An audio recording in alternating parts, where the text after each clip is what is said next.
Sorry Amit அப்படின்னு இல்ல. Sorry Amit. அது உங்களுக்கு ஹர்ட் ஆகுதுன்னா வெரி வெரி வெரி சாரி. ஒரு பேட்டர்னா ஏன் இது நடக்குது? ஆரம்பிச்சிட்டேன். என்னடா மறுபடியும் அதே இடத்துல வந்து நிக்கிறான்? அம்மா இல்லைன்னு என்னைக்குமே வருத்தப்படாத. நான் எனக்கு அம்மாவா இருப்பேன். நபர் எப்படி அப்படிதான். அம்மா இல்லைன்னு இனிமே என்னைக்குமே சொல்லக்கூடாது. பிச்சு போடுறேன். என்னடா எல்லார்கிட்டயும் டிஸ்டன்ஸ் மெயின்டைன் பண்ணு. எதுவா இருந்தாலும் சரி, யாரா இருந்தாலும் சரி. என்ன பாக்குற, சாட்சிக்கு நிறைய வீடியோ மாட்டிடுச்சு என்கிட்ட. இப்போ வீட்டுக்கு வா, அடி இருக்குது, இங்க வா. வீட்டுக்கு வாங்க. வணக்கம் my dear roommates, welcome to Shafi zone. நான் உங்க ஷஃபி. அண்ட் இன்னைக்கு நம்ம பார்க்க போறது பிக் பாஸ் சீசன் 9 உடைய டே 79 எபிசோட் 80 ஓட ரிவ்யூ தான். இன்னைக்கு எபிசோட ஸ்டார்ட் பண்ணும்போது கிச்சன்ல வந்து கனி அண்ட் திவ்யா ரெண்டு பேர் இருந்தாங்க. அப்ப அந்த பக்கமா அமித் வந்த உடனே திவ்யா வந்து என்ன அமித் இப்பலாம் அந்த பக்கம் ஆளையே காணமே அப்படிங்கிற மாதிரி சொன்னாங்க. அதுக்கு கனி வந்து பார்வதி இருக்கிற இடத்துல அவர் இருப்பாரு அப்படிங்கிற மாதிரி சொல்ல, அதுக்கு திவ்யா ஆமா ஆமா நானும் நிறைய நோட் பண்ணியிருக்கேன் அப்படிங்கிற மாதிரி சொன்னாங்க. இதை பார்த்து அமித் வந்து இங்க பாருங்க இந்த மாதிரிலாம் பதிவு பண்ணாதீங்க அப்படிங்கிற மாதிரி சொல்லும்போது ஏன் அதெல்லாம் உண்மை அப்படிங்கிற மாதிரி கனி ஒரு பக்கம் சொல்லிட்டு இருந்தாங்க. இந்த மொத்த கான்வர்சேஷனுமே ரொம்ப ஃபன்னா ஜாலியாக தான் போயிட்டு இருந்துச்சு. அப்போ வந்து ஒரு சட்டி கழுவாமல் இருந்துச்சு, மீன் சட்டி போல இருக்கு. ஏன் இதை கழுவுல, பார்வதி தானே கழுவணும் அப்படிங்கிற மாதிரி சொல்லிட்டு இருக்கும் போது அப்பயுமே அமித் வந்து அது மீன் சட்டி ஏதோ ஸ்மெல்லு வருதா அதனால கழுவ மாட்டேன்ற மாதிரி என்கிட்ட சொல்லலப்பா, அதையும் கமருதீன் கிட்ட சொல்லி கமருதீன் தான் என்கிட்ட சொன்னாப்ல அப்படிங்கிற மாதிரி சொல்லிட்டு இருந்தார். அப்ப வினோத் ஒரு கவுண்டர் ஒன்று போட்டார் பாருங்க. அதாவது மீன் சட்டி ஸ்மெல்லு வருதுன்னு கழுவாம விட்டுறாங்க, பாத்ரூம் போனா கூட தான் ஸ்மெல் வருது, அதுக்கு கழுவாம விட்டுருவாங்களா அப்படிங்கிற மாதிரி கேட்டோன்னே எனக்கு குபீர்னு சிரிப்பு வந்துருச்சு. அங்க இருக்கவங்களே பயங்கரமா சிரிச்சிட்டாங்க. வினோத் இங்க போட்ட கவுண்டர் பாக்குறதுக்கு வேணா பண்ணா இருக்கலாம், ஆனா கேட்ட கேள்வி ஒரு நியாயமான கேள்வியா இல்லையா? மீன் சட்டி வந்து கழுவ முடியாது, ரொம்ப ஸ்மெல் வரும் அப்படின்னு சொல்லி சொன்னாங்க. இதை எங்க அடிக்கிறார்கள் பார்ப்போம். பாத்ரூம் போன தான் ஸ்மெல் வருது, அதுக்கு அது பண்ணது எடுக்க முடியும். அந்த வினோத் போட்ட கவுண்டருக்கு அங்க இருக்கிற எல்லாருமே சிரிச்சிட்டு இருந்தாங்க. அப்ப கனி வந்து இந்த மீன் சட்டி நாறுது அந்த மாதிரிலாம் பார்க்க கூடாதுங்க அப்படிங்கிற மாதிரி சொல்லும்போது அமித் வந்து நான் அந்த மாதிரிலாம் பார்க்குற ஆள் கிடையாது அப்படிங்கிற மாதிரி சொல்லிட்டு இருந்தாப்ல. அப்பயுமே கனி வந்து ரொம்ப பண்ணுக்கு ஆமாமா நீங்க ரொம்ப தங்கமான ஆளாச்சே, நல்லவராச்சே, வல்லவராச்சே அப்படிங்கிற மாதிரி சொல்லிட்டு இருக்கும்போது இந்த மாதிரிலாம் பேசாதீங்க, எனக்கு ரொம்ப அஃபெக்ட் ஆயிடுச்சு அப்படிங்கிற மாதிரி சொல்லிட்டு இருக்காங்க. என்னது நல்லவர் வல்லவர்னு சொன்னதெல்லாம் அஃபெக்ட் ஆச்சான்னு சொல்லி கேட்டா அந்த மனுஷன் இந்த மேட்டரை பத்தி பேசல. ஸ்டார்டிங்ல பார்வதின்னு சொன்னாங்க இல்லையா, அதுலயே ஸ்டக் ஆகி நின்ட்டார் போல இருக்கு. எதை பத்தி சொல்றீங்கன்னு சொல்லி கேட்டா பார்வதி இல்லாத இடத்துல நான் இருக்க மாட்டேன் அப்படிங்கிற மாதிரி சொல்றீங்கல்ல, அதை பத்தி சொல்றேன் அப்படிங்கிற மாதிரி சொல்லிட்டு இருந்தாப்ல. அப்பயுமே கனி வந்து என்னங்க இப்படிலாம் சொல்றீங்க, சரி ஓகேங்க இதுக்கப்புறம் நான் சொல்ல மாட்டேங்க சாரிங்க அப்படின்னு சொல்லிட்டு கொஞ்சம் சிரிச்சிட்டே சொல்லிட்டாங்க. பார்வதி இல்லாத இடத்துல சரி ஓகே நான் அப்படி பேச மாட்டேன் சாரி. அமித்தை பொறுத்த வரைக்கும் நார்மலாவே அந்த மனுஷன் கொஞ்சம் ஓவர் திங்க் பண்ணக்கூடிய ஆளோ அப்படிங்கிற மாதிரி தான் இருக்குது. ஏன்னா இந்த ஸ்கூல் டாஸ்க்ல கூட அந்த மொட்டக்கடதாசி பிரச்சனை வந்திருக்கும் போது நான் ஒரு ஃபேமிலி மேன், எனக்கு ஒரு வெளிய ஃபேமிலி இருக்கு, ஐ அம் ஹாப்பிலி மேரிட் அப்படிங்கிற மாதிரிலாம் சொல்லிட்டு இருந்தாப்ல. இப்போ கூட மறுபடியும் பார்வதியை வச்சு பேசுறது வந்து பார்வதி டீமோட போய் ஒட்டிக்கிட்டீங்க அப்படிங்கிற சென்ஸ்ல தான் பேசுறாங்களே தவிர்த்து பார்வதிக்கு உங்களுக்கும் அந்த மாதிரி இந்த மாதிரி அப்படிங்கிற மாதிரிலாம் அவங்க பேசல. பட் இந்த மனுஷன் அந்த சென்ஸ்ல எடுத்துக்கிறாப்ல. கொஞ்சம் அஃபெக்ட் ஆச்சு எனக்கு, அப்படியே பேசாதீங்க. ஏன்னா அடுத்த நாள் காலையில அமித் வந்து கார்டன் ஏரியால ஜாகிங் போயிட்டு ஒர்க் அவுட்லாம் பண்ணிட்டு இருந்தாப்ல. அப்படியே கிச்சன் ஏரியால பார்க்கும்போது சாண்ட்ரா, திவ்யா, கனி 3 பேர் பேசிட்டு இருந்தாங்க. அவங்க என்ன சொன்னாங்கன்னா அதை பண்ணலாம் இதை பண்ணலாம் அப்படிங்கிற மாதிரிலாம் சொன்னாப்ல. கடத்துல எதுவும் பண்ணாம அந்த மனுஷன் போய் கார்டன் ஏரியால உட்காந்துட்டாரே அப்படிங்கிற மாதிரி கனி ஒரு பக்கம் சொல்ல, அதுக்கு திவ்யா வந்து இல்ல இல்ல காபி போடும்போது ஏதாச்சும் ஹெல்ப் பண்ணணுமா அப்படிங்கிற மாதிரி வந்து கேட்டாப்ல. காபி போறதுல பெருசா என்ன ஹெல்ப் வேணும், இல்ல வேணாம் பாலை மட்டும் எடுத்து உள்ள வச்சிருங்கன்ற மாதிரி சொன்னேன். ஆனா இந்த மனுஷன் இன்னுமே வைக்கல, அதை மட்டும் கேளுங்க அப்படிங்கிற மாதிரி சொல்லிட்டு திவ்யா வந்து ரெஸ்ட் ரூம் போயிட்டாங்க. அப்ப அமித்தை கூப்பிட்டு பால் எடுத்து உள்ள வைக்க சொன்னாங்களாமே, நீங்க வைக்கலன்னு சொல்லி கேட்கும்போது இருங்க நான் வந்து ஒர்க் அவுட் முடிச்சுட்டு வரேன் அப்படிங்கிற மாதிரி சொன்னாப்ல. அப்ப கனி வந்து ரொம்ப ஃபன்னா என்ன சொன்னாங்கன்னா சரி ஓகேங்க நாங்கெல்லாம் மேக்கப் போட போயிட்டோம்னு வைங்களேன், நீங்க தனியால தான் எல்லா வேலையும் பார்க்கணும் ஓகேவா அப்படிங்கிற மாதிரி சொல்லும்போது சரி ஓகே நீங்க மேக்கப் பூச போகும்போது நான் பாத்துக்கிறேன் அப்படிங்கிற மாதிரி சொன்னார். அப்ப பூசணுமா என்ன சொல்றீங்க, மேக்கப் பூசணும்னு சொல்றீங்களா அப்படிங்கிற மாதிரி அப்பயுமே வந்து கனி வந்து ஃபன்னா தான் கேட்கறாங்க. ஆனா அதுக்கு அமித் வந்து ஆமாங்க நேத்து நீங்க வந்து பார்வதி எவ்விடமோ அவ்விடம் தான் அமித் அப்படிங்கிற மாதிரிலாம் சொல்றீங்க, அப்ப நான் சொல்லக்கூடாதா அப்படிங்கிற மாதிரி இன்னுமே அந்த மனுஷன் அதே விஷயத்துல ஸ்டக் ஆயிருக்காரு. எவ்விடமோ அங்கே அவ்விடமே அமித் அப்படின்னு சொல்லுவாங்களா? முந்தின நாள் நைட் கனி அந்த மாதிரி சொல்லும் போதே அமித் வந்து அந்த மாதிரி சொல்லாதீங்க எனக்கு பிடிக்கல அப்படிங்கிற மாதிரி சொல்லிட்டாப்ல. கனியுமே சரி ஓகேங்க இதுக்கப்புறம் அந்த மாதிரி பேச மாட்டேன் சாரி அப்படிங்கிற மாதிரி சொல்லிட்டாங்க. அதை மீறி வந்து கனி மறுபடியும் அந்த விஷயத்தை எடுத்து வந்து பேசி அதனால அமித் வந்து டென்ஷன் ஆகிறார் அப்படின்னா அதுல ஒரு அர்த்தம் இருக்குன்னு சொல்லலாம். ஆனா நேத்து வந்து சாரி கேட்கும் போது கூட அவங்க சிரிச்சிட்டு சாரி கேட்டாங்களாமா, அது ஒரு பிரச்சனை வந்து பேசிட்டு இருக்காரு. சாரி அமித் அப்படின்னு இல்ல. சாரி அமித். அமித் பேசினதெல்லாம் கேட்டு கனிக்கு ஒரு பக்கம் பயங்கரமா ஹர்ட் ஆயிடுச்சு. ஏன்னா நேத்தே பேசி முடிச்சிட்ட விஷயம் நீங்க பேசக்கூடாதுன்னு சொல்லிட்டீங்க, நானும் பேச மாட்டேன்னு சொல்லி சாரியும் கேட்டேன்.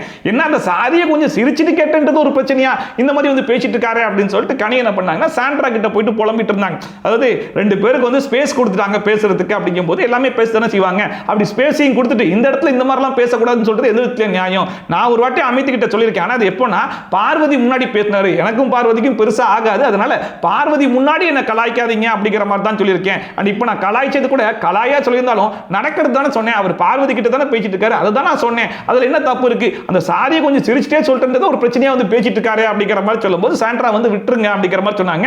அதுக்கு வந்து கனி இல்ல நான் விட மாட்டேன், அவர்கிட்ட கேட்டே தீருவேன் அப்படின்னு சொல்லிட்டு நேரா அமித் கிட்ட போய் கேட்டாங்க. அப்ப கூட அமித் பாருங்க, நான் பிடிச்ச முயலுக்கு 3 கால் தான் அப்படிங்கிற மாதிரி மறுபடியும் அந்த மனுஷன் அதே பாயிண்ட் தான் எடுத்து பேசிட்டு இருக்காப்ல. நான் ஹர்ட் ஆயிடுச்சு அப்படிங்கிற மாதிரி சொல்றேன். அப்ப கூட அந்த சாரியை வந்து அவங்க சிரிச்சிட்டு சொல்றாங்க, சாரியை சாரி மாதிரி கேட்டிருந்தா இவ்வளவு தூரம் பேச வேண்டிய அவசியமே இருக்காதே அப்படிங்கிற மாதிரி சொல்லிட்டு இருந்தாப்ல.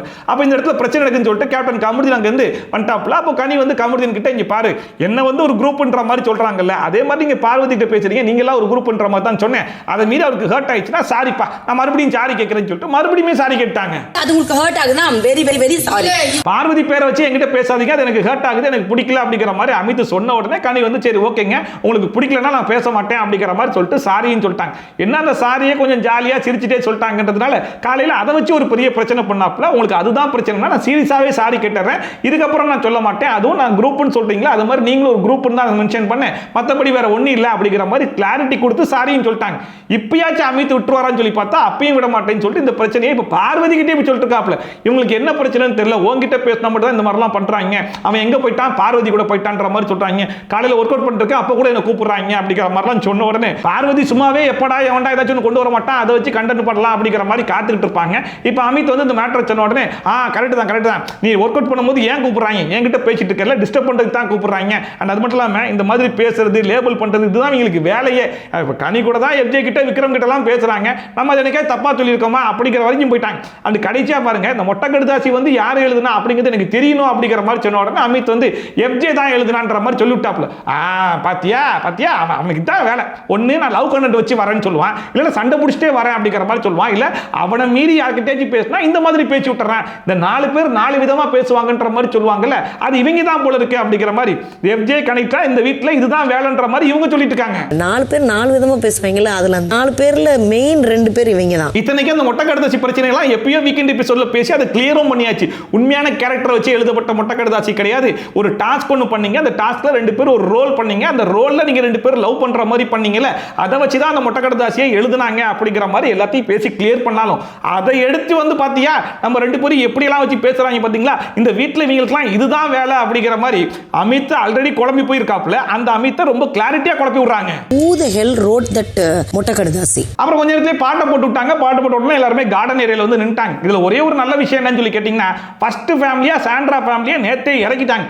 அப்படி இல்லாம கடைசியில மட்டும் பதுக்கி வச்சிருந்தாங்கன்னு வைங்களேன், ஒவ்வொரு பாட்டுக்குமே அப்படிங்கிற மாதிரி அவங்க கொடுக்குற ரியாக்ஷனுக்கும் இவங்க வைக்கக்கூடிய க்ளோஸ் அப் ஷாட்டுக்கும் நொந்து போறது வேற யாரா இருந்திருப்பா, பார்க்குற ஆடியன்ஸ் நம்மள தானே இருந்திருப்போம். நல்ல வேளை இவங்க சாண்ட்ரா ஃபேமிலியை ஃபர்ஸ்டா இறக்குறதுல அது ஒரு நல்ல விஷயமா நடந்து போச்சு. ஆனால் இந்த வாட்டி யார் வந்திருக்கான்னு சொல்லி பார்த்தீங்கன்னா கனியோடைய ஃபேமிலி தான் வந்திருக்காங்க அப்படிங்கிற மாதிரி திறந்து காமிச்சிட்டு மூடிட்டாங்க. கனி வந்து ஆக்டிவிட்டி ரூமுக்கு போன உடனே அவங்க ஃபேமிலி மெம்பர்ஸ் உள்ள வந்துட்டாங்க. அவங்களுடைய 2 பொண்ணுங்க தான் வந்து ஆக்சுவலாக டோர் வழியா உள்ள வந்தாங்க. அதுக்கப்புறம் கனிக்கு கொடுத்த டாஸ்க் என்ன அப்படின்னு சொல்லி பார்த்தீங்கன்னா, இந்த பிஸ்கட்டை நெத்தில வச்சுட்டு அப்படியே மூஞ்சி நவுட்டி அதை வாயால் எடுத்து சாப்பிடணும் இல்லையா, அதுதான் வந்து டாஸ்க்காக கொடுத்துருந்தாங்க. ஸோ அந்த டாஸ்க் அவங்க கம்ப்ளீட் பண்ணிட்டு நேரா உள்ள வந்து பசங்களை வந்து பயங்கரமா ஹக் பண்ணி எமோஷனலா பயங்கரமா கதறி அழுகவும் ஆரம்பிச்சிட்டாங்க. அண்ட் இன்னொரு பக்கம் அவங்களுடைய சிஸ்டர் விஜி இருக்காங்க இல்லையா, அவங்கள வந்து சர்ப்ரைஸா ஸ்டோர் ரூம் வழியா உள்ள வர வச்சாங்க. அண்ட் அவங்கள பார்த்ததுக்கு அப்புறமா பயங்கர எமோஷனலா அழுக ஆரம்பிச்சிட்டாங்க. அந்த கனியோட சிஸ்டர் விஜி வந்து ஆல்ரெடி பிக் பாஸ் கண்டஸ்டன்டாவும் இருந்திருக்காங்க. அப்படிங்கிறதுனால இந்த பிக் பாஸ் ஷோ எப்படி ஒர்க் ஆகும், இதெல்லாம் டெலிகாஸ்ட் பண்ணுவாங்க, இதெல்லாம் டெலிகாஸ்ட் பண்ண மாட்டாங்க, ஒன்னொரு எபிசோட்ல வரணும்னா என்ன பண்ணணும், என்ன பண்ணக்கூடாது, ப்ரோமோல வரணும்னா என்ன பண்ணணும்ன்ற வரைக்கும் எல்லாமே அவங்களுக்கு தெரியதானே செய்யும். ஈவன் கனி உள்ள வரும்போது நிறைய டிப்ஸ் எல்லாம் கொடுத்து தான் உள்ள அமைச்சிருப்பாங்க. இப்போ தனியாக கூப்பிட்டு உட்கார வச்சு நீ என்ன தப்பு பண்றது உனக்கே தெரியுதா அப்படிங்கிற மாதிரி கேட்கும்போது கனியே தெரிஞ்சிருக்கோம் இல்லையா, ரிலேஷன்ஷிப் தான் அப்படிங்கிற மாதிரி சொன்னோன்னே உனக்கே தெரிஞ்சிருக்கல அப்புறம் என்னன்னு சொல்லி கேட்கும்போது இல்ல இந்த மாதிரி விமர்சனம் வருதுங்கிறதுக்காக உடனே கட் பண்ணா அதுவுமே நல்லா இருக்காதுல்ல அப்படிங்கிற மாதிரி சொல்லிட்டு இருந்தாங்க. பட் இருந்தாலும் இந்த அன்புங்கிறது இந்த வீட்டுக்குள்ள தேவை கிடையாது, நீ எல்லாத்தையும் லெஃப்ட் ஹேண்ட்ல டீல் பண்ணு அப்படிங்கிற மாதிரி சொல்லிட்டு இருந்தாங்க. இல்ல எனக்குலாம் வந்து தெரிஞ்சு நீ லெஃப்ட் ஹேண்ட்ல எல்லாரையும் டீல் பண்ணணும். அண்ட் கூடவே பாத்தீங்கன்னா அங்கிட்டு இங்கிட்டு சுத்தி நீ நிறைய விஷயங்கள் பண்ற, பட் எதுவுமே ஒன்னொரு எபிசோட்ல வர மாட்டுது. ஒன்னொரு எபிசோட்ல நீ வரணும் அப்படின்னா அதுக்கான விஷயத்தை நீ பண்ணணும். மக்கள் எதை எதிர்பார்ப்பாங்கன்னு தெரிஞ்சு அதை பூர்த்தி பண்றதுக்கு பாரு. மக்கள் வந்து என்டர்டைன்மெண்ட் தான் எதிர்பார்ப்பாங்க, சோ அதுல ஃபோக்கஸ் பண்ணு அப்படிங்கிற மாதிரி சொல்லிட்டு இருந்தாங்க. அவங்க என்ன சொல்ல வராங்கன்னா, முடிஞ்ச அளவுக்கு போய் சண்டை போடு, எல்லா இடத்தையும் தட்டி கேளு, அதுதான் வந்து என்டர்டைன்மெண்ட், அதை தான் மக்கள் விரும்புவாங்க. லெஃப்ட் ஹேண்ட்ல டீல் பண்ணு அப்படிங்கறத ஒரு க்ளூவா வேற கொடுத்துட்டு இருந்தாங்க. அண்ட் வந்து கூடவே இன்னும் கொஞ்சம் ஸ்ட்ரெஸ் பண்ணி சொல்லணும் அப்படின்னா, சாண்ட்ரா கிட்ட போய் தட்டிலாம் கேட்டல, சாரி கேட்க சொன்னல, அது சூப்பரா இருந்துச்சு, அந்த மாதிரி பண்ணு அப்படிங்கறத ஒரு க்ளூவா எடுத்து கொடுத்து இதுக்கப்புறம் முடிஞ்ச அளவுக்கு இந்த வீட்டுல சண்டை போடு, அப்பதான் நீ ஒன்னொரு எபிசோட்ல வருவ, நீ நீ ஸ்கோர் பண்ண முடியும் அப்படிங்கிறத கொஞ்சம் மறைமுகமா சொல்லிட்டு போறாங்க. இப்போ சாண்ட்ரா கேள்வி கேட்டல, அதுதான் நீ வந்ததே. அண்ட் கொஞ்ச நேரத்துல பிக் பாஸ் வந்து கனி ஃபேமிலியோட டைமிங் வந்து முடிஞ்சு போச்சு, நீங்க 3 பேருமே இப்போ வெளியே வரலாம் அப்படிங்கிற மாதிரி அனௌன்ஸ் பண்ணிட்டாப்ல. எல்லாரும் வந்து பாய் சொல்லிட்டு வெளியும் கிளம்பிட்டாங்க. அண்ட் குறிப்பா இந்த ஃப்ரீஸ் டாஸ்க்கை பொறுத்த வரைக்கும் எது ரொம்ப சுவாரஸ்யமா இருக்கும்னு சொல்லி பார்த்தீங்கன்னா, பிக் பாஸ் வந்து ஹவுஸ்மேட்ஸோட ஒரு கேம் ஒன்று ஆடுவார் இல்லையா, ஃப்ரீஸ்ன்னு சொல்லுவாப்ல, அப்புறம் லூப்ல போடுவார், அப்புறம் ரிலீஸ் பண்ணுவார், ஆளை மாத்தி மாத்தி ஃப்ரீஸ்ல போடுவார், ஆளை மாத்தி மாத்தி லூப்ல போடுவார், ரிலீஸ் பண்ணுவார். அதனால பயங்கர ஃபன் எல்லாம் கிரியேட் ஆகும்ல. அந்த ஃபன் இந்த சீசன்ல வந்து மிஸ் ஆகுதோ அப்படிங்கிற மாதிரி இருக்கும்போது பிக் பாஸ் வந்து களத்துல இறங்கிட்டாப்ல. அதுலயும் குறிப்பா பார்த்தீங்கன்னா, இப்போ வீட்டில் சமைக்கிறாங்கல்ல, அது அவங்களாலே சாப்பிட முடியாது, பட் இருந்தாலும் பிக் பாஸ்க்குலாம் கொடுத்து அனுப்புறாங்க போல இருக்கு. பிக் பாஸ் அதை சாப்பிட்டு அதுக்கு ரிவ்யூலாம் சொல்றாப்ல. கனி கிட்டையும் திவ்யா கிட்ட நீங்க வச்சு மீன் குழம்பு ரொம்ப டேஸ்டா இருந்துச்சு அப்படிங்கிற மாதிரிலாம் பாராட்டினாப்ல. அப்போ கூட திவ்யா வந்து உண்மையிலே சாப்பிட்டு தான் சொல்றாங்களா அப்படிங்கிற மாதிரி கேட்கும்போது விக்ரம் வந்து காம்ப்ளிமெண்ட் கொடுக்கலனா ஏன் கொடுக்கலன்னு சொல்லி கேட்க வேண்டியது, கொடுத்தா ஏன் கொடுக்குறீங்கன்னு கேட்க வேண்டியதா அப்படிங்கிற மாதிரி சொன்ன உடனே பிக் பாஸ் வந்து விக்ரம லூப்ல போட்டாப்ல. விக்ரம் அதே விஷயத்தை மறுபடியும் சொல்லிட்டு போது பார்வதி அங்கேயிருந்து வந்து தண்ணியை ஊத்த உடனே பார்வதியை ஃப்ரீஸ்ல போட்டு விக்ரம் ரிலீஸ் பண்ண சொல்லிட்டு 2 பேரும் மாறி மாறி தண்ணி எல்லாம் ஊத்தி வழக்கமா எல்லா சீசன்லயும் ஒரு ஃபன் எல்லாம் கிரியேட் ஆகும் இல்லையா, அந்த ஃபன் கொஞ்ச நேரம் கிரியேட் ஆன மாதிரி இருந்துச்சு. அண்ட் கொஞ்ச நேரத்துல அடுத்த சாங் வந்து போட்டாங்க. இந்த வாட்டி பாத்தீங்கன்னா சபரியுடைய ஃபேமிலி தான் உள்ள வந்திருந்தாங்க. சபரியுடைய அம்மா, அவங்க அக்கா பையன் 3 பேரும் வந்திருந்தாங்க. அவங்க அம்மா வந்து சபரியை பார்த்து சபரி அப்படிங்கிற மாதிரி அழுகும்போது அப்படியே ரொம்ப பயங்கர எமோஷனலா இருந்துச்சு. அண்ட் சபரியுமே வந்து எமோஷனல் ஆயிட்டாப்ல. அண்ட் உள்ள போயிட்டு அவருக்கு ஒரு டாஸ்க் பண்ணி கொடுத்திருந்தாங்க. அந்த மனுஷனுக்கு என்ன டாஸ்க்னு சொல்லி பார்த்தா, ஒரு டப்பால பாலை போட்டு அதை இடுப்புல மாட்டிட்டு அப்படியே ஆடி மொத்த பாலையும் கீழே விழ வைக்கணுமா. அந்த டாஸ்க் அந்த மனுஷன் குப்புற அடிச்சு வல்ட்டிலாம் அடிச்சு அந்த டாஸ்க்கை வந்து கம்ப்ளீட் பண்ணிட்டு நேரா உள்ள வந்துட்டாப்ல. அண்ட் உள்ள வந்த உடனே அவங்க அம்மா வந்து கமருதீன் கிட்ட டைரக்டா போயிட்டு, அம்மா இல்ல நீ ஃபீல் பண்ணாதப்பா, நானும் உனக்கு அம்மா தான்ப்பா அப்படிங்கிற மாதிரி சொன்னாங்க. அது கேட்கும்போது இன்னும் பயங்கர எமோஷனலா இருந்துச்சு. அம்மா இல்லைன்னு என்னைக்குமே வருத்தப்படாத, நான் உனக்கு அம்மாவா இருப்பேன், கவலைப்படாத. சபரியோட அம்மா கமருதீன் கிட்ட நானும் உனக்கு அம்மா தான்மா அப்படிங்கிற மாதிரி சொன்ன உடனே சபரி வந்து கமருதீனுக்கு பொண்ணு பார்க்க வேண்டிய வேலைலாம் இருக்குப்பா அப்படிங்கிற மாதிரி சொன்னா, கமருதீன் நல்ல பொண்ணா பாருங்க அப்படிங்கிற மாதிரி கவுண்டர் அடிச்சிட்டு இருக்காப்ல. கமருதீனுக்கு பொண்ணு பார்க்குற வேலைலாம் இருக்குமா, நல்ல பொண்ணா பாருங்கம்மா. அண்ட் சபரியை பொறுத்த வரைக்கும் போன சீசன்ல எல்லாம் பாத்தீங்கன்னா கண்டஸ்டன்ட்ஸ் எல்லாம் கூப்பிட்டு வச்சு பயங்கரமான ரோஸ்ட் எல்லாம் பண்ணிருக்காப்ல. அதனாலேயே அவருக்கு வந்து பிக் பாஸ் ஷோ எப்படி ஒர்க் ஆகும், ஆடியன்ஸ் உடைய பல்ஸ் என்னவா இருக்கும் அப்படிங்கிற வரைக்கும் நல்லாவே தெரியும் இல்லையா. இப்போ கூட அவங்க அம்மா கிட்ட பிஸ்கட் எடுத்து கொடுத்தாப்ல. அதுக்கு அவங்க அம்மா எமோஷனல் ஆகும்போது வேணாம் இதுக்கெல்லாம் எமோஷன் ஆகாத, அப்புறம் வெளியே டிஆர்பிக்காக பண்றாங்கன்ற மாதிரி சொல்லுவாங்கன்னு சொல்லிட்டு அதையுமே ரொம்ப ஓப்பனா சொல்லிட்டு இருக்காப்ல. சபரியுடைய அம்மா பொறுத்த வரைக்கும் பயங்கர ஒரு பாசிட்டிவான கேரக்டரா இருக்காங்க. இப்போ கூட சபரியை கூப்பிட்டு உட்கார வச்சு பயங்கரமா மோட்டிவேட் பண்ணிட்டு இருந்தாங்க. அது உங்க கேம் நீ நல்லா விளையாடு, ஃபர்ஸ்ட் வீக் எப்படி தான் அந்த மாதிரி கேமை வந்து விளையாடு, ஒரு இடத்துல தப்பு நடக்குதுன்னா அந்த தப்பை வந்து தட்டி கேளு, ஏன் அந்த மாதிரிலாம் பண்ண மாட்டேற, ட்ரெஸ்ஸிங் சென்ஸ்லாம் ஒழுங்கா பண்ணு, நீ ஒரு ஹீரோ அப்படிங்கிற மாதிரி எக்கச்சக்கமான மோட்டிவேஷன் வந்து பண்ணிட்டு இருந்தாங்க. அடுத்தவங்களை கீழே தள்ளி நீ மேலே வரணுன்ற அவசியம் கிடையாது, உனக்கு டேலண்ட் இருக்கு, அந்த டேலண்ட்டை வச்சு நீ மேலே வா, கண்டிப்பா நீ வின் பண்ணுவ அப்படிங்கிற மாதிரி முடிஞ்ச அளவுக்கு மோட்டிவேட் பண்ணாங்க. அவங்க அம்மா பேசுறதெல்லாம் வச்சு பார்க்கும்போது ஒவ்வொரு சீசன்லயும் சில கேரக்டர்ஸ் வந்து பதிவாங்க இல்லையா, அந்த மாதிரி சபரி அம்மா ரொம்ப பாசிட்டிவான ஒரு கேரக்டரா எல்லார் மனசுலயும் பதிஞ்ச மாதிரி இருந்தாங்க. எந்த இடத்துலயும் சோர்ந்து போகாத, உன்னால முடியும். அண்ட் சபரியை பொறுத்த வரைக்கும் அந்த மனுஷனுக்கு அவங்க அம்மாவை எந்த அளவுக்கு பிடிக்குமோ அதே அளவுக்கு அவங்க அக்காவையும் பிடிக்கும். என் அக்கா வந்து 2வது அம்மா அப்படிங்கிற மாதிரி நிறைய இடத்துல மென்ஷன் பண்ணிருக்காரு இல்லையா. அது எல்லாத்தையுமே கலெக்ட் பண்ணி வினோத் வந்து ஆன் த ஸ்பாட்ல லிரிக்ஸ் எழுதி பாடவும் செஞ்சுட்டாப்ல. அந்த பாட்டை கேட்டு அவங்க அம்மா ஒரு பக்கம் அழுகுறாங்க, அக்காலாம் பயங்கரமா எமோஷனலா அழுக ஆரம்பிச்சிட்டாங்க.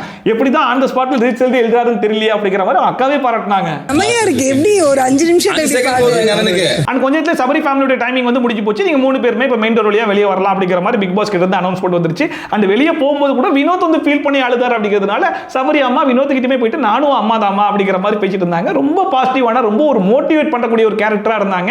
அண்ட் வந்து நீ ஃபன்னா ஜாலியா இருப்பல அதே மாதிரி இருப்பா அப்படிங்கிற மாதிரிலாம் சொல்லிட்டு 3 பேரும் வெளியே கிளம்பிட்டாங்க. எங்க பையன் தான், நீங்க உங்க எல்லாருக்கும் அம்மா தான், வருத்தப்படக்கூடாது, நீங்க அழுதா எனக்கு கஷ்டமா இருக்கு. அண்ட் கொஞ்ச நேரத்துல அடுத்த பாட்டி வந்து போட்டாங்க. அது என்ன பாட்டுன்னு சொல்லி கேட்டீங்கன்னா, உனக்காக பிறந்தேனே எனது அழகா, அந்த சாங்கை போட்டோம்னா அம்புட்டு பேரோட ஃபோக்கஸும் வினோத் மேல தான் போயிடுச்சு. வினோத்துடைய ஒய்ஃப் தான் வந்திருக்காங்கன்றத கன்ஃபார்மே பண்ணிட்டாங்க. அதுக்கேற்ற மாதிரி டோரை திறந்து பார்த்தா வினோத்துடைய ஒய்ஃபும் 2 பசங்களும் இருந்தாங்க. அந்த மனுஷன் பயங்கரமா எமோஷன் ஆகி நேரா ஆக்டிவிட்டி ரூம் போயிட்டாப்ல. அங்க அவர் கொடுத்த டாஸ்க் என்னன்னு சொல்லி பார்த்தீங்கன்னா, வேற கலர் பால்ஸை வந்து பவுல்ல வச்சிருப்பாங்க, அதை அப்படியே ஸ்வாப் பண்ணணும் இல்லையா, ரொம்ப ஈஸியான டாஸ்க் தான். அந்த டாஸ்க் வந்து கொடுத்தாங்க. அந்த டாஸ்க்கை ஈஸியாக கம்ப்ளீட் பண்ணிட்டு நேரா உள்ள வந்து 2 பசங்களையும் எடுத்து பயங்கரமா கொஞ்சம் ஆரம்பிச்சிட்டாப்ல. அண்ட் இந்த மனுஷன் வெளியே வீட்டுக்குள்ள வந்ததுக்கு அப்புறமா தான் அவங்க பையன் நடக்கவே ஆரம்பிச்சிருக்காரு போல இருக்கு. பையன் நடக்கிறதெல்லாம் பார்த்து பயங்கரமா எக்ஸைட் ஆனாப்ல.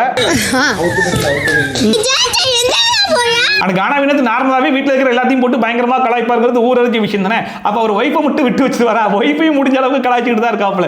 இங்க இருக்கவங்களே மேக்கப் படாதுன்னு சொல்லிட்டு இருக்க, நீ என்ன சிமெண்ட் எடுத்து பூசிட்டு வந்திருக்க அப்படிங்கிற மாதிரி, நீ மேக்கப் படாமே நல்லா இருப்ப அப்படிங்கிற மாதிரிலாம் வச்சுட்டு இருந்தாப்ல. கூடவே அவங்க அம்மா பத்திலாம் ரொம்ப ஃபீல் பண்ணி பேசிட்டு இருந்தாரு. நம்ம நினைச்சதெல்லாம் நடக்க போகுது அப்படிங்கிற மாதிரி ரொம்ப கான்பிடென்ட்டாகவும் பேசிட்டு இருந்தாப்ல. அண்ட் அவங்க ஒய்ஃபுமே நிறைய சூப்பரான மோட்டிவேட்டான விஷயங்கள்லாம் வந்து பண்ணாங்க. வினோத் என்னென்ன தப்பெல்லாம் பண்றாங்கன்றத அப்படியே எடுத்து புட்டு வச்சாங்க. நீ எதுக்கு எடுத்தாலும் கோவப்படாத, அடுத்தவங்க என்ன பேசுறாங்கன்றத முழுசா கேளு, அந்த இடத்துல போயிட்டு ஆர்கியூ பண்ணாத. யாராச்சும் ஒரு விஷயம் சொல்றாங்கன்னா அதை கேட்டு உன்னால கரெக்ட் பண்ணிக்க முடியும் அப்படிங்கிற மாதிரி நினைச்சா கரெக்ட் பண்ணிக்கோ. அப்படி முடியாது நான் பண்றது கரெக்ட் தான் அப்படிங்கிற மாதிரி தோணுச்சுன்னா ட்ரை பண்றேன்ற மாதிரி விட்டு ஆர்கியூலாம் பண்ணிட்டு இருக்காத.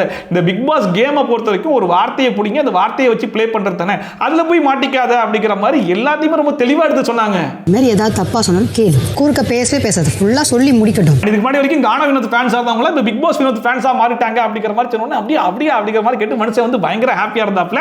அண்ட் கூடவே ஒரு சில விஷயங்களை நான் மறுபடியுமே சொல்றேன், நல்ல மனத்துல ஏத்திக்கோ அப்படிங்கிற மாதிரி சொன்னாங்க. கோவப்படாத, குறுக்க பேசாத அப்படிங்கிற மாதிரி சொல்லும் போது குறுக்க பேசினாரா, இப்ப என்ன பண்ணிட்டு இருக்க, இதை பேசினா கூட கோவப்படுறேன்னு சொல்லுவாங்க, ஒழுங்கா விளையாடு அப்படிங்கிற மாதிரி அவங்க ஒய்ஃப் கானா வினோத்துக்கு ஒரு பயங்கரமான கவுண்டர்லாம் கொடுத்தாங்க. அண்ட் அடுத்ததா எல்லார்கிட்டயுமே கொஞ்சம் டிஸ்டன்ஸ் மெயின்டைன் பண்ணிக்கோ அப்படிங்கிற மாதிரி சொன்னாங்க.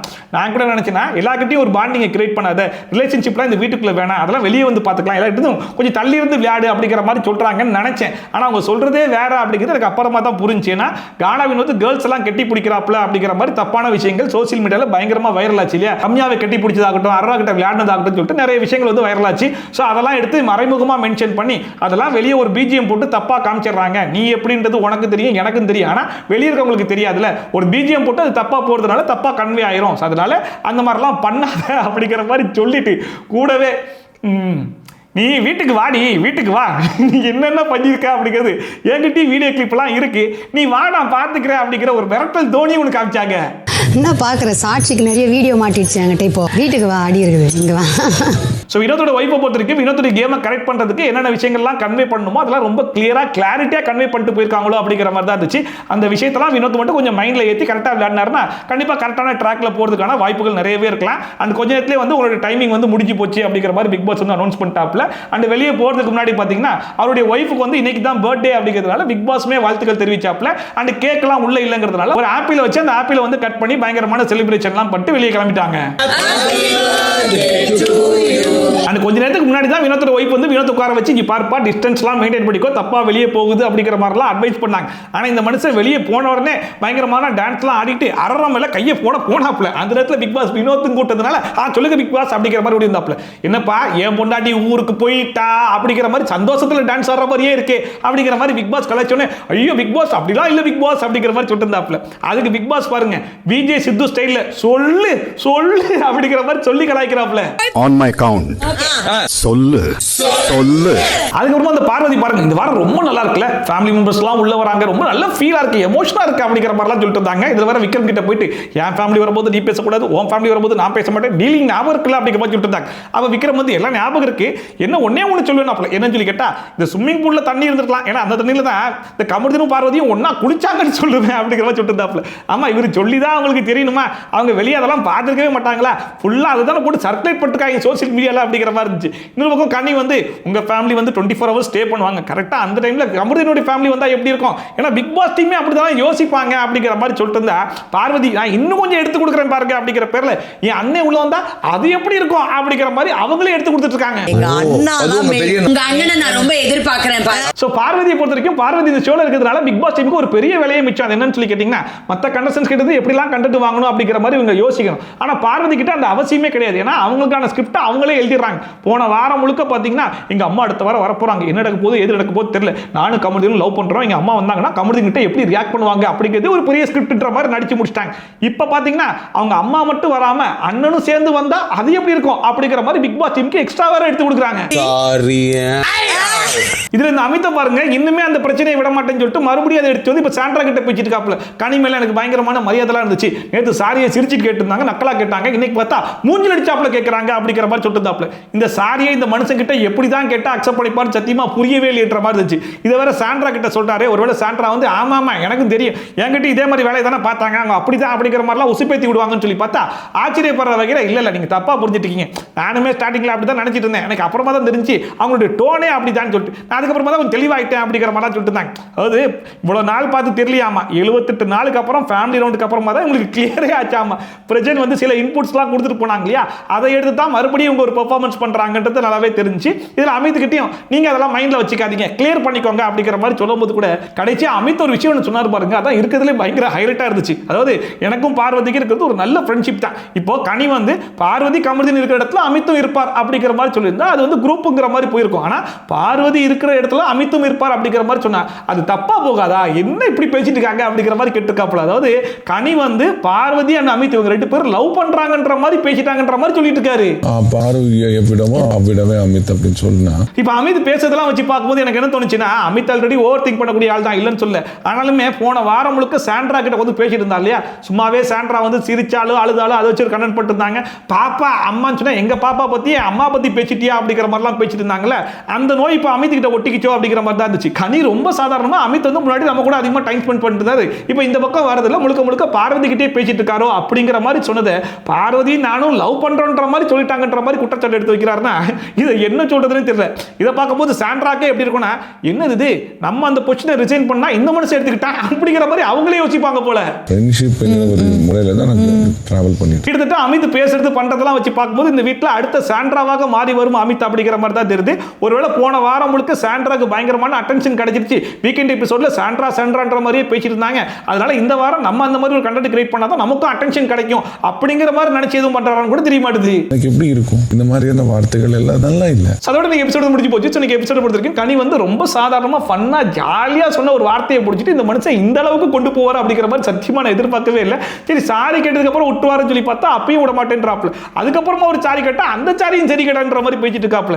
இதெல்லாம் கூட பரவாயில்ல, அவங்க சொன்ன சென்ஸ் எங்க இருக்கு, இந்த மனுஷன் கொண்டு போன சென்ஸே எங்க இருக்கு அப்படிங்கிற மாதிரி சாண்ட்ராக்கே டஃப் கொடுத்துட்டு இருக்காரு அப்படிங்கிற மாதிரி தான் இருக்குது. இதெல்லாம் உண்மையிலேயே பண்றாரா இல்ல வந்து அட்டென்ஷனுக்காக பண்றாரா அப்படிங்கிறது சத்தியமா புரியவே மாட்டேது. ஏன்னா இவர் வந்து பேச்சுலரா இருந்து இப்படி வந்து கனெக்ட் பண்ணி பேசிட்டாங்க அப்படிங்கிற மாதிரி சொன்னா கூட அது ஒரு அர்த்தம் இருக்குன்னு சொல்லலாம். இந்த மனுஷன் மேரிங்கிறது வீட்டில் இருக்கிற எல்லாருக்குமே தெரியும். இதுக்கு முன்னாடி ஒரு பிரச்சனை வந்திருக்கு, அதெல்லாம் தெரிஞ்சு மறுபடியும் கனி அந்த சென்ஸ்ல பேசுவாங்களான்னு ஒரு சின்ன விஷயம் கூட வேணாமா? இந்த மனுஷன் வந்து வேணுமே ஒரு அட்டென்ஷனுக்காக ஒரு கயாசை கிரியேட் பண்ணுறதுக்காக தான் பண்றாரோ அப்படிங்கிற மாதிரி ஒரு டவுட் வருது. அண்ட் சாண்ட்ரா கூட பேசுனதால அந்த நோய் வந்து இந்த மனுஷனுக்கு ஒட்டிக்கிச்சோ அப்படிங்கிற மாதிரி ஒரு ஃபீல் ஹெவியா கொடுக்கத்தான் செய்யுது. ஸோ வீக்கெண்ட் எபிசோட்ல இந்த பிரச்சனை வரும் போல இருக்கு, வந்து அதை வச்சு ஒரு டிஸ்கஷன் பண்ணுவாங்கன்னு தான் நினைக்கிறேன். இதை மீறி பார்த்தா full and full family round தான். 3 ஃபேமிலி உள்ள வந்திருக்காங்க.